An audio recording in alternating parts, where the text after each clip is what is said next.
Жауған оқ пен оттың ортасында елін қорғап, жерін жаудан азат еткен. Тең емес сұрапыл соғыста жаудың отты қақпанына түсіп, азап пен ажалдың ортасында жүріп, жан пида болғандар қаншама.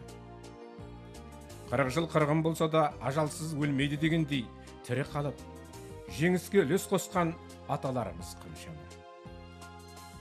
Олардың қанша тозаққа түссе де, жүректері елім, жерім деп егілді. Өмірге деген үміт оты үзілмеді. Сол үмітпен олар да жеңіске жетті. Қысқаша ғана өмір жолында айтар болсам, 1939 жылы 20 жасында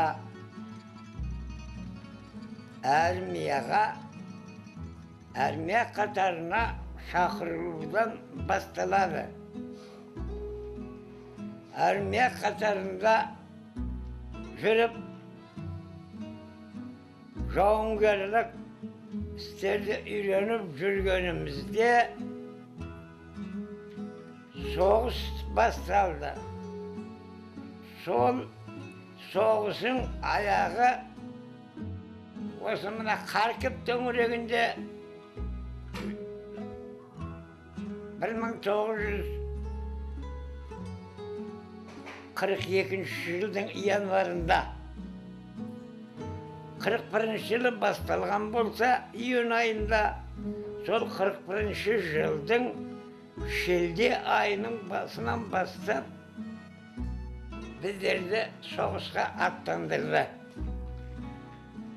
Сол Украина жеріне барып біздер алдыңғы шептерге қатынастық. Бұның бәрі осы Харьков төңірегінің маңайы болса керек. О мезгілде енді біздер жас кезіміз, көп ештеңе білмейтін де шығармыз мүмкін. Неміс армиясының екпінде жүріп келе жатқан мезгілі ғой. Біздер оның шабуылына төтеп бере алмай, 41 жылдың бас кезінде шегінуменен болдық. Сол шегіну ең соңында Харьков қаласын өз қолымыздан немістің армиясына тапсырдық. Біздер шабуылдан шабуылса бірнеше елді мекен жерді босатып, март айының аяғында біздер артымыздан немістердің армиясы қоршауға алып. Біздің бүкіл 38-ші армиямыз сол мезгілде немістің қоршауында қалды. Біздерді қару-жарақпенен, оқ-дәріменен, тамақпенен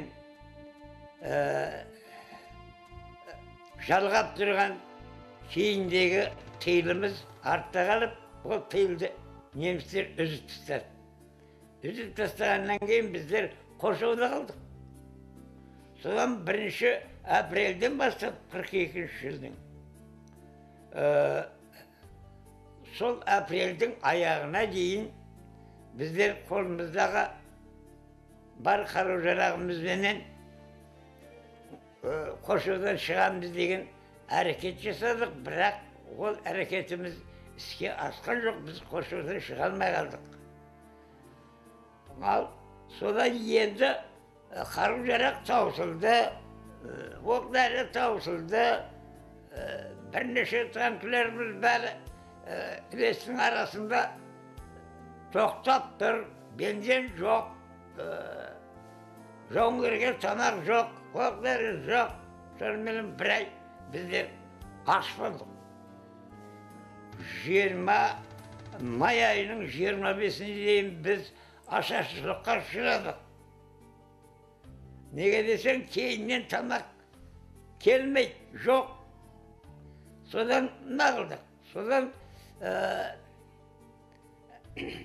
мына Украинаның еккен күзді картоп жинағанда жердің астында қалған картоптарды, шіріген картоптарды қазып, оны суға қайнатып, соны нәр қылдық. Тіпті шөптің тамырына дейін қайнатып жаңағы дәмін алып отырдық бір айдай. Содан 25 майда окончательно жаңағы қоршаудан шықпай жүргенде қалып, бізді бомбылады, снарядпен атты, жаңағы автоматымен атты, сөйтіп жүргенде жаралы болдым.